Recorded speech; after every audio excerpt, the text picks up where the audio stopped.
नमस्कार दोस्तों। क्या आपकी एनजीओ में मीटिंग करना जरूरी है? क्या कानून ये कहता है कि आप अगर एनजीओ चला रहे हैं तो आपको साल में मिनिमम अपनी गवर्निंग बॉडी की या मेंबर की मीटिंग करनी पड़ेगी? आज मैं इस वीडियो के थ्रू आपको यही क्लैरिफिकेशन दूंगा, क्योंकि 90% एनजीओ में ये मिस्टेक चल रही है जो मैं आपको बताने जा रहा हूं। तो दोस्तों, सबसे पहले जैसे मैं आपको बताता हूं कि हमें ये सिलेक्ट करना है किसी भी लॉ को देखने के लिए कि हमारी एनजीओ की कौन सी कैटेगरी है, और मैं आपको बताता हूं कि एनजीओ की 3 category society, trust and section 8 company है। तो एक एक करके लेते हैं दोस्तों।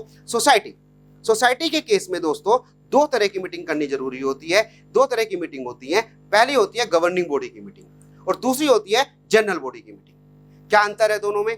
जब आप सोसाइटी शुरू करते हैं, जब आप सोसाइटी बनाते हैं, तो आपके मेंबर एक गवर्निंग बॉडी को फॉर्म करते हैं। अपनी वोटिंग राइट को यूज करते हुए एक गवर्निंग बॉडी बनती है मिनिमम 7 मेंबर की, जो जिसे इस तरह से जाना जाता है: president, secretary, treasurer, joint secretary, vice president और एग्जीक्यूटिव मेंबर। कोई भी डेजिग्नेशन इस तरह से हो सकते हैं। तो ये होती है गवर्निंग बॉडी। गवर्निंग बॉडी का मतलब होता है जो पूरी सोसाइटी को पूरे साल गवर्न करेगी, चलाएगी, डिसीजन लेगी।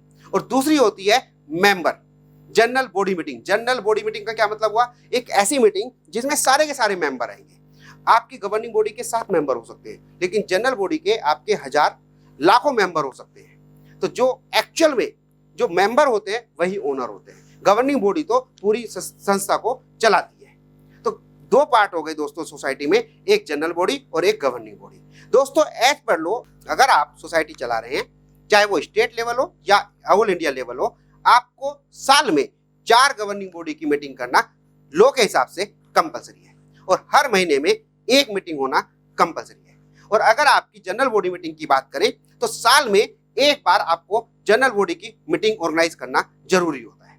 किसे करना जरूरी होता है? गवर्निंग बॉडी की जिम्मेदारी होती है कि साल में वर्किंग डे में एक जनरल बॉडी की मीटिंग करी जाए, और उस जनरल बॉडी की मीटिंग में गवर्निंग बॉडी पूरे साल का लेखा जोखा जो भी उन्होंने काम किया है वो सारा का सारा अपने जनरल मेंबरों को प्रेजेंट करे। ये गवर्निंग बॉडी की जिम्मेदारी। दोस्तों, आपसे रिक्वेस्ट है, अब टाइम बदल चुका है।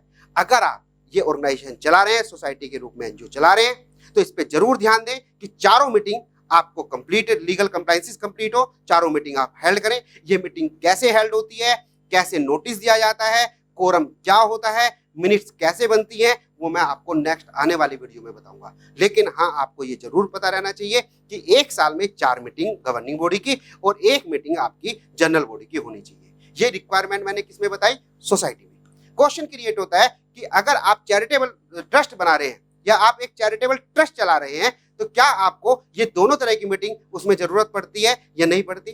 तो दोस्तों, मजे की बात यह है कि ट्रस्ट के केस में आपके ऊपर कोई ऐसी लायबिलिटी नहीं है कि आपको 4 मीटिंग गवर्निंग बॉडी की करनी पड़े और 1 मीटिंग जनरल बॉडी की करनी पड़े। फिर ट्रस्ट के केस में क्या होगा? ट्रस्ट के केस में दोस्तों क्या होता है कि जब हम ट्रस्ट की ड्राफ्टिंग करते हैं तो ये ओनर से पूछते हैं, ड्राफ्टिंग करते हुए जो ट्रस्ट बना रहे हैं, कि बताइए आप 1 मीटिंग चाहते हैं, 2 मीटिंग चाहते हैं, 3 मीटिंग चाहते हैं, 4 मीटिंग चाहते हैं, और उसे लॉ में कन्वर्ट करके उनके डीड में ये इनकॉर्पोरेट करते हैं कि हम 4 नहीं 1 ही मीटिंग चाह रहे हैं। और ट्रस्ट के केस में ये चीज आपके पास अलाउड होती है कि जो आप चाहेंगे वही लॉ बनेगा, सब्जेक्ट की वो लीगल हो। तो दोस्तों, ट्रस्ट के केस में ये मीटिंग करने की कंपलसरी रिक्वायरमेंट नहीं होती। अब बचती है सेक्शन 8 कंपनी। सेक्शन 8 कंपनी मैंने आपको बताया मिनिस्ट्री ऑफ कॉर्पोरेट अफेयर से रजिस्टर्ड होती है और कंपनीज लॉ के सारे प्रोविजन उस पर अप्लीकेबल होते हैं। तो सेक्शन 8 कंपनी में क्या गवर्निंग बॉडी की मीटिंग होती है? हाँ दोस्तों, उसमें भी गवर्निंग बॉडी की 4 मीटिंग की जरूरत होती है, और वो मीटिंग बिल्कुल प्रॉपर होनी चाहिए। उन मीटिंग में आपको ये ना प्रूव हो जाए कि आपने किसी भी मेंबर को मीटिंग में नहीं बुलाया, डायरेक्टली या इनडायरेक्टली चालाकी दिखा के आपने नहीं बुलाया, ऐसा नहीं होना चाहिए। अदरवाइज एक मेंबर को इतनी पावर होती है कि अगर सपोज करो आपने कोई मीटिंग हेल्ड करी गवर्निंग बॉडी की, और एक मेंबर को, आपको पता है, प्रेसिडेंट को पता है कि ये मेंबर प्रॉब्लम क्रिएट करेगा, तो प्रेसिडेंट ने उसे नोटिस ही नहीं दिया, उसे प्रॉपर इनवाइट ही नहीं करा, तो उसे इतना राइट होता है कि जो आपने मीटिंग करी है उसके बिना उसे भी वॉइड एब इनिशियो डिक्लेयर करा दे, यानी कि उस मीटिंग का इफेक्ट ही खत्म करा दे। इतनी पावर होती है एक मेंबर में। तो दोस्तों, मैं क्वेश्चन बता रहा था कि सेक्शन 8 कंपनी में गवर्निंग बॉडी की 4 मीटिंग जरूरी है, हर 3 महीने में 1 मीटिंग जरूरी है, और जनरल बॉडी मीटिंग जो है जैसे सोसाइटी में है ऐसे ही साल में 1 मीटिंग होनी जरूरी होती है। तो दोस्तों, ये था मीटिंग का प्रोविजन एनजीओ के केस में कि आप कौन सी एनजीओ चला रहे हैं, शायद आपको क्लियर हुआ होगा। अगर इससे रिलेटेड आपका कोई भी क्वेश्चन है, कोई भी टेक्निकल चीज आप जानना चाहते हैं, तो आप मुझे व्हाट्सएप कर सकते हैं, मेल कर सकते हैं, कमेंट कर सकते हैं, मैं आपकी हेल्प करने को पूरा तैयार हूं। तो दोस्तों, मुझे पूरी उम्मीद है ये वीडियो आपको यूजफुल रही होगी, अच्छी लगी होगी। चैनल को सब्सक्राइब कर लेना। ऐसी यूनिक इन्फॉर्मेशन लेता हुआ नेक्स्ट वीडियो में मिलेंगे। Thank you.